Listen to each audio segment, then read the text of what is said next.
leader of the South African delegation here in Davos to talk more about why we are here and why it is important to be here. Minister, thank you very much for joining us this afternoon. Let me start right there.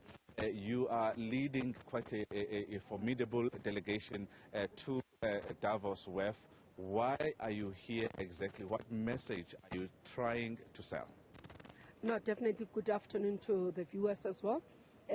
We are here leading South African delegation, which is jointly with the business community and civil society that are here.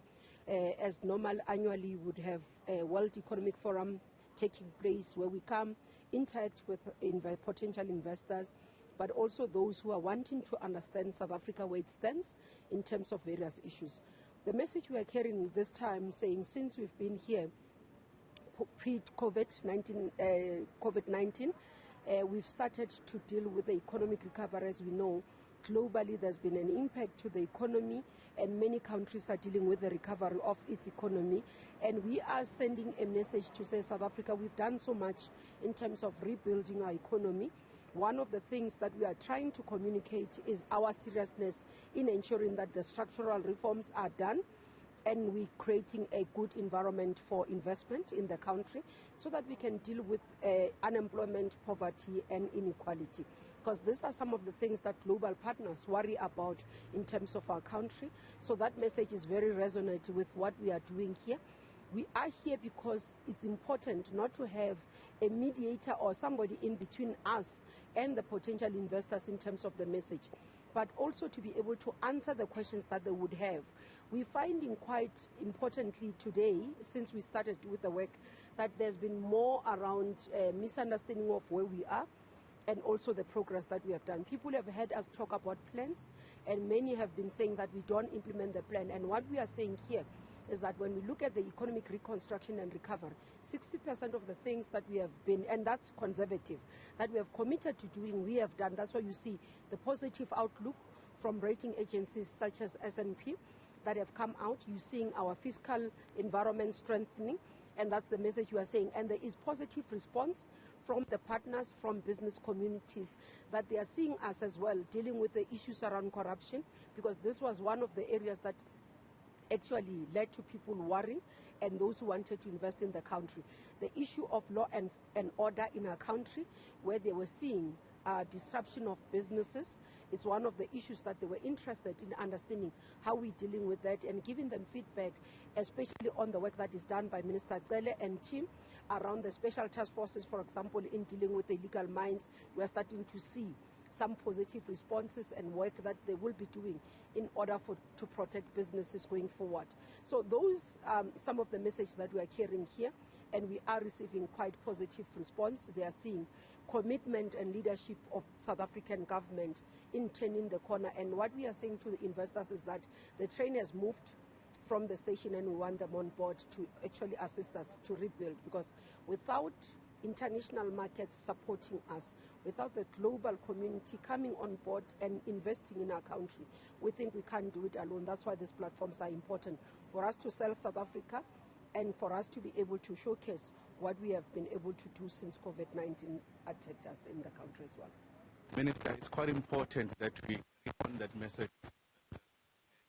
One of the things that many people watching at home would be wondering is what kind of message we are telling investors as far as our energy crisis is concerned. Many people back home are undergoing load shedding, and for many months to come, and it's been there for over a decade. What are you telling investors about what the country is doing about our energy crisis? Because some of those that I've spoken to are actually talking about Eskom. Look, one of the things is to be open about the challenges. So what we have said in terms of energy is firstly in terms of what we have committed on the generation side.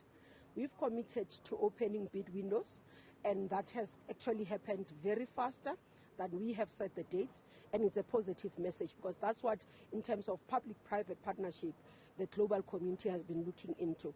They have been looking at investing. We talk about just transition. DBSA today is launching a book that they are showcasing a research that they've done that quantifies how much we need for the just transition in terms of value, in terms of dollars. That is being sent here for energy as well in terms of energy security. But also we acknowledge the issue of transmission and the work that we have committed in terms of establishing a transmission company, but also building capacity around the transmission lines, which is one of the things that we're starting to pay attention to. Later this year, you would note that there will be a bill coming into Parliament to assist us in this area. Actually, it's in Parliament, if I'm not mistaken. Minister Xolani has spoken about it. Then the demand side, in terms of management of energy. This is where, for example, the issues around maintenance of our plants is critical so that we can continue to keep the lights on.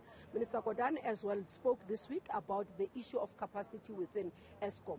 Because without the technical capacity at power plants, we will not be able to know in terms of the maintenance schedule that is kept on time and also the ability to be able to provide energy. And that's why it's important, for example, as we talk to business community, to say, please release the skills that we need in the country for the energy sector, especially the engineers and all those people. Some of the people, because of the price, and they're correct, they're scared to come and work for Eskom, they're scared to come and work for government because they've seen how professionals have been destroyed in terms of state capture.